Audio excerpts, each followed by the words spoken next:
On a late summer's day in Potsdam, Annalena Baerbock is on the campaign trail, focused on trying to win the general election and to become Germany's second female chancellor.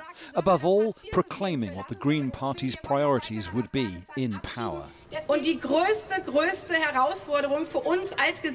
The biggest challenge for us as a society is the climate change crisis. We can't just talk about it and expect it to somehow go away. No, this crisis is happening right now, and we have to do everything we can to get out of it. But to do that, it's not her ardent supporters she has to persuade. Instead, it's the tens of millions of voters across the country who've never before voted Green, some of whom worry about the cost of doing so. A few months ago, this party briefly topped the opinion polls. Now it's languishing in third place, some way behind the front runner. And its lead candidate is facing increasing questions about her suitability for high office.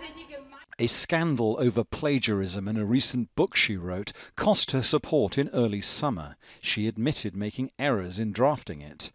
One issue the Greens have perhaps surprisingly not campaigned intensively on is the flash flooding which killed hundreds of people in Western Europe this summer.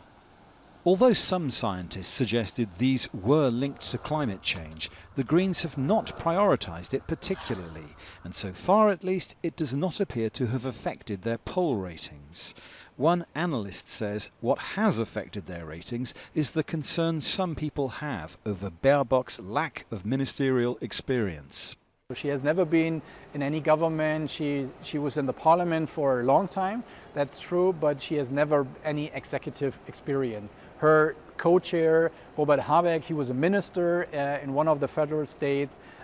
He knows actually how it works in a government, so why hadn't they chosen him? So maybe not a bad choice, but at least a questionable choice amongst the Greens. And the people profiting from that question are the Social Democrats, long considered to be a dwindling electoral force. Now their man for the chancellorship, current finance minister Olaf Scholz, has propelled his party into first place in some polls. Such leads now may not translate into success on election day, but if they're a guide, then it's clear the Green Party has much to do if it wants to win. Dominic, Kane, Jazeera, Potsdam.